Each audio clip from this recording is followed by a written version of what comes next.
Oh, hi. Noon. Hi, I'm Noon, and I filmed a video earlier, about 35 minutes worth of video, and it was a goat fuck. Unmitigated, completely unlubricated goat fuck. It was a disaster from start to finish. It made a huge mess, hence why I'm not wearing my mask right now. I had to clean up the table and a whole bunch of other stuff. It did result in a cocktail that was drinkable, but the mess that it also created was just not good for video, unless you want to just observe me bitch and moan and complain the entire time, which I mean maybe you do, maybe you find that kind of funny, but it's not good content to make on my part. So this is a little bit of a different camera angle, and I have to forge ahead because I ain't no bitch. It's been 2 weeks since I did a video because I got sick, and then it went from 97 degrees outside to 108. And whenever I got off work, I didn't even want to look at alcohol, let alone drink anything. It's still hot, but today's my day off, and I tried to do that.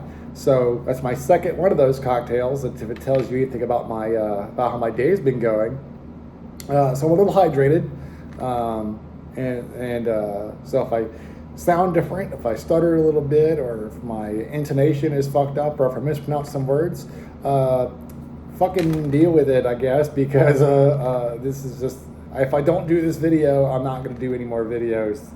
We've explained my mindset before. So if the cocktail didn't work, what the fuck are you going to do, Noon, you might be saying. And one of them things is that I'm going to be apologizing to my brother. I don't even know if he'll get to see this video, but I want to apologize to him because I used to badmouth one of his favorite drinks. And the more whiskey I've had, specifically the bourbon genre of whiskeys, the more of them I've had, the more I get it, the more I understand why this one is so attractive to him. And even though I've had whiskeys that cost $10 less, I've had whiskeys that cost $120 more than this bottle, and I still find myself, as you know, my life progresses, I find myself gravitating towards this more and more frequently because of it approaches a great intersection of affordability, alcohol content, and flavor profile. And that, of course, is going to be none other than the legendary or infamous, depending on what part of the country you're from, Wild Turkey 101. They also make a high rye version, which I do prefer, but this was on sale at Safeway. Normally these bottles go for between $20 and $30. This one was on sale for $15, and you better believe if I see a good whiskey at this proof for $15, I'm going to buy it. Especially a trusted brand like this. If you're a turkey fan, I'm not sure if they have a cute nickname for themselves or whatever. You may realize that the bottle looks a little different. The label used to be fucking like this. It used to be giant. And it had a big pissed off bird right in the middle of it, and the 101 right across its chest. And it seems like for the past 10 years or so, the labels have gotten smaller and smaller on these, and now they have an embossed turkey right there on the front. And it doesn't look pissed off like it used to. I think they reserved the pissed off version of this bird for rare breed. I think that rare breed uses the pissed off thing. It is a Kentucky bourbon. It's made in Lawrenceville, I do believe. Yeah, Lawrenceburg. Oh, somebody's gonna be upsetty with me. It's Lawrenceburg, not Lawrenceville. It is I don't know, it doesn't have an age statement. And I don't know that for $30 on average, you know, for $15, I definitely don't care. But for less than $30 on average, I don't know that I care for an age statement on a bourbon that's this good. If you're new to whiskey, and you're new to bourbon specifically, if you're new to whiskey, there's a lot of different avenues you can take. You can find yourself. I'm more of a Scotch guy when it comes to whiskey, which is why bourbons don't really do it for me. Even though, yes, haha, channel video number 1, I am a bourbon steward. I'm certified in bourbon. I prefer Scotch. Always have, probably always will. And it's not just because it's it's so mature or mysterious. It's because there's a lot more variation. Bourbon has such a strict definition, and it has a narrower flavor profile.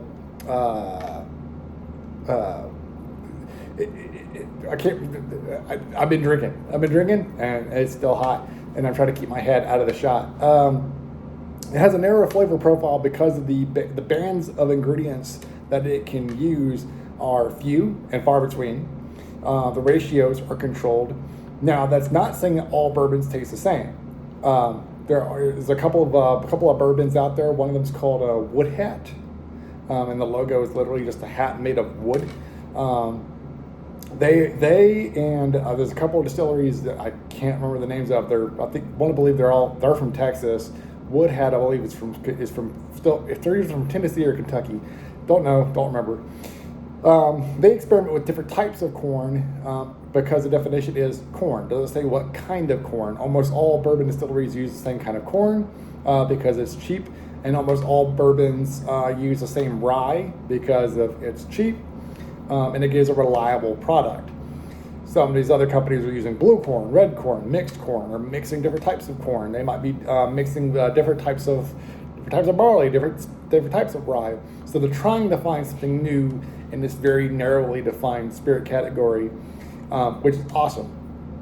Then there's bourbons like this one that don't do that. They don't play around. They don't experiment. So they have a very narrow margin of flavor profiles, and that is what this bourbon here specializes in. I'm not besmirching Wild Turkey. I'm just saying its praises a minute ago, saying it's one I keep coming back to. It is an excellent bourbon, and it's less than $30. And that is important because of bourbon is a very annoying genre with very annoying fans. They're like coffee snobs and steak guys and Ford and Chevy dudes. They are very annoying in that they're bourbon guys are a special type of annoying. You might have heard, if you're in this field, the term allocated. Allocated bourbon is limited batch runs, usually aged between 8 and 15 plus years, and since they're rare by design. It's kind of like the Supreme stickers or the Supreme hoodies and stuff. They release like 100 of them a year, so everybody freaks out when they come out. It's rare by design, and people will go ape shit trying to find it. And then you'll find the bourbon collectors will go out of their way to go spend $200, $300, $500 on bottles of bourbon just so they can say they have it. If you ask them what it tastes like, they have no idea. They don't care what it tastes like. They like the idea of you not having it. So, in a world where Pappy Van Winkle 15 is like $1,000, and there's other bourbons out there that are selling for so extreme amounts of money, and I have tasted some of them, not all of them, but I have tasted some of these egregiously expensive bourbons, and I like this one better. In blind tastings, Wild Turkey 101 wins more times than not for the best tasting bourbon. If you run a double blind test, and it's up against bottles that cost 3 times as much, 5 times as much, 10 times as much, it consistently comes out in the top 5. For the price, you cannot beat it.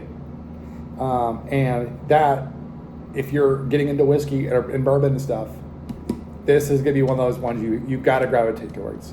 My only complaint about Wild Turkey 101, and this is not just a Wild Turkey thing, but it is a complaint that is specific to this video, is these stupid plastic covers they put on the neck. I know it's there for a reason, but it's fucking annoying, and I'm wearing these stupid fucking gloves. So one moment here, I'm going to edit this part out. The knife has been acquired. So we're going to take this fucking plastic thing off.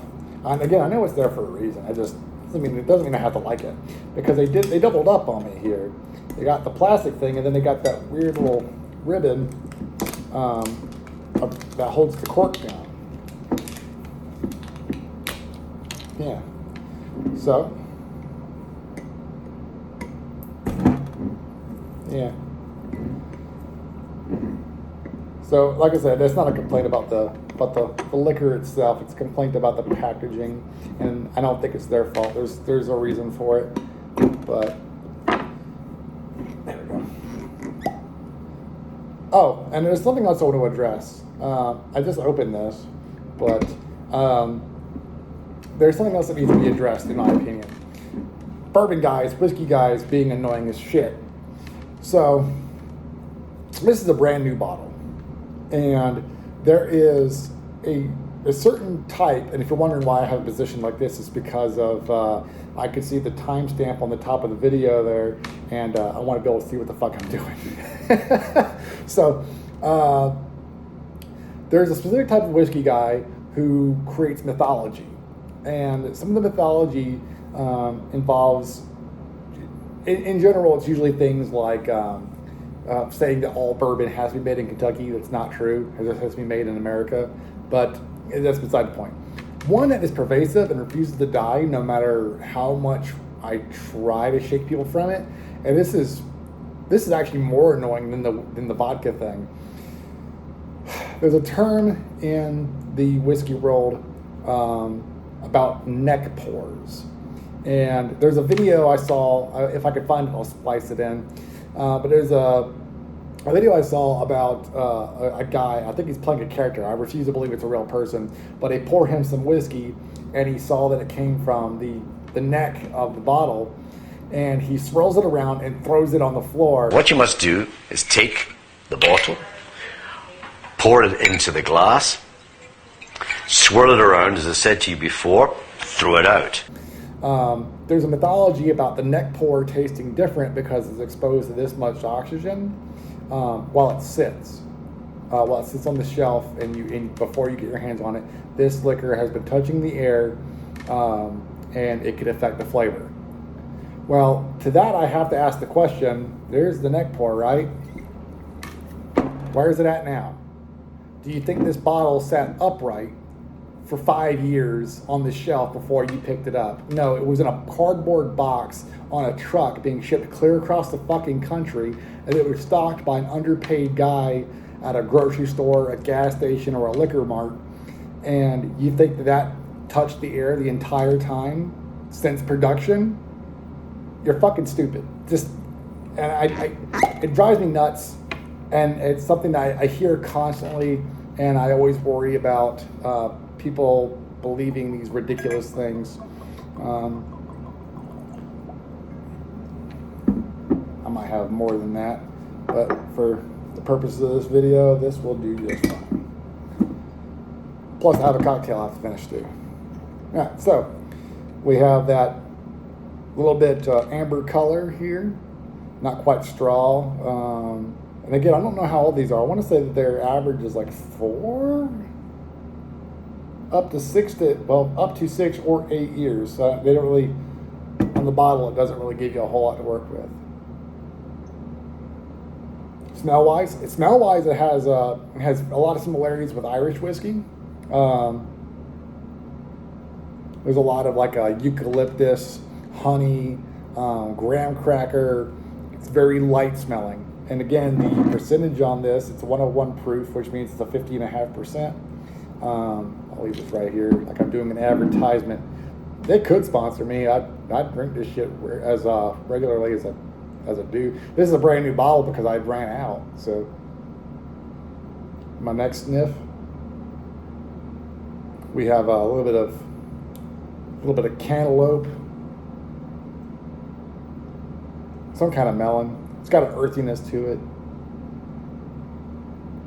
That honey and that shortbread graham cracker type of smell is really. The nose isn't the most pleasant thing. It's that ethanol is pretty clear, but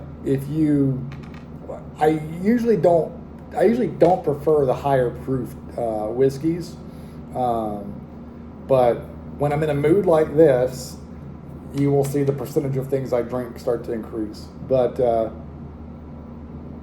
there's some kind of grape smell, like white grapes, or those like what do they call them? Gold raisins. They're white grape raisins. Going in.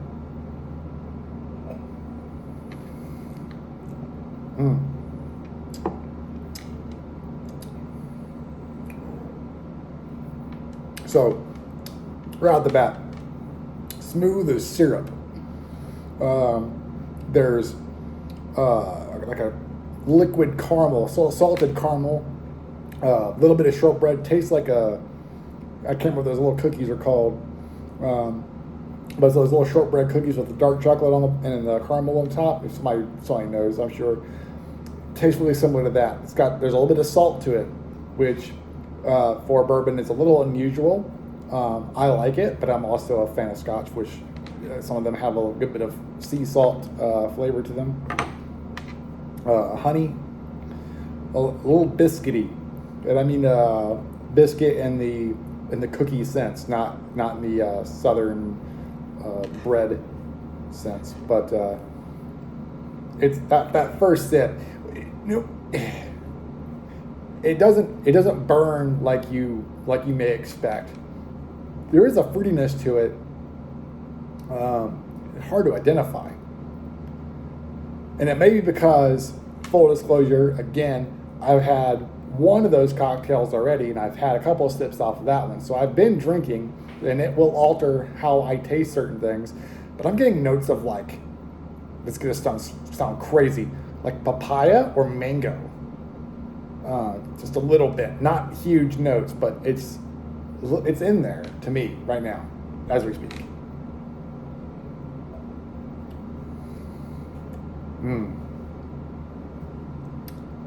Yeah, like salted caramel, salted toffee, peanut brittle. Yeah, like you just can't go wrong. $30, and it has the flavor evolves. The more I'm talking, it does evolve. That saltiness stays the entire time. It takes kind of like a saltwater taffy kind of near the end as some of those fruit flavors come through. But it's like the longer notes, caramel and salt. So salted caramel is like the dominant flavor in this, which is interesting. And for $30, you can find ways to play with it into cocktails, or you could be like my brother and put yourself in the hospital drinking way too much of this way too quickly because it goes down smooth. I mean, this goes down like a boxer being paid, like one of the Paul brothers' opponents in a boxing match. It goes down real easy, like. It's once you've, and I'm not. First of all, I'm not encouraging anybody to go out there and pursue those high-end bourbons. I'm not trying to stop anybody from going out there and pursuing those high-end bourbons. Ooh, look at that! You can see it through the. Well, yeah, I'm out of it. So, if you like bourbon, but you don't like to spend. You don't feel like spending $60 on a bottle of it just to feel like you're touching the middle echelon of what bourbon can be like. Just like the two bottles you have to have if you're into whiskeys, Mellow Corn and Wild Turkey 101. Again, I like the rye one. The rye one wasn't on sale. They did have it, but it was $32. And this was, I mean, I could buy two of these for the price of one of those. I mean, what would you do? But I don't feel disappointed.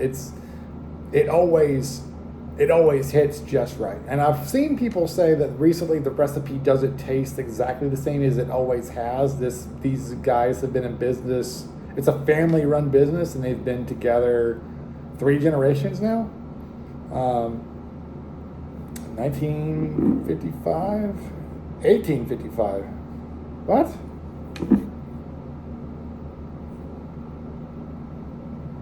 Yeah, well, I guess I was mistaken. I thought they'd only been around since like the 30s or 40s. Well, you learn something new. The date on there is 1855. I don't know if that's accurate.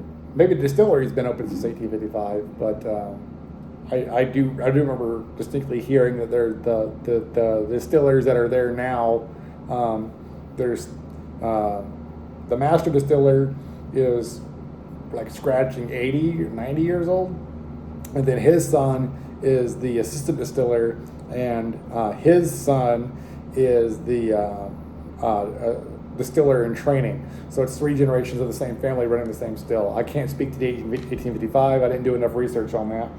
There is a bunch of stuff that's written on the back of the bottle here.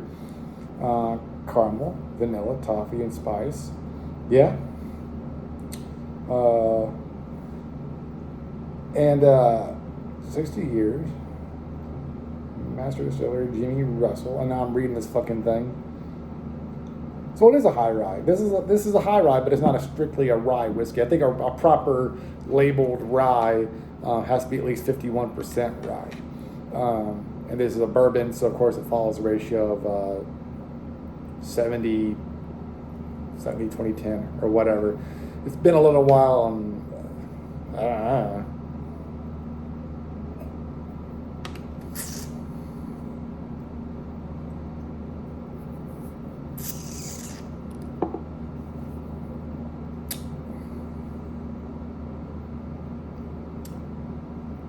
Oh yeah. If you really hold it in there and you really agitate it, you can really pull those rye notes out, and you feel that spice and tingle running all the way down your tongue. The caramel note kind of dies once you agitate it. The saltiness is still there, so it's got this like salt and spice. There's a bit of like a clove in it, now that I've really pulled on it. There's like a clover honey as well. It's so good. It's really hard to beat, and in this price range, I don't know that it can be beat. But that's enough of me talking about this right now. My brother, I owe an apology to if he sees this video, because I used to give him shit for really, really enjoying this. But in my defense, he really, really enjoyed it to the point where he was getting tore up on this. And that's not my fault. But maybe next time I'm out visiting, I'll bring a bottle of this with me, and I think that between the two of us, we'll get through it.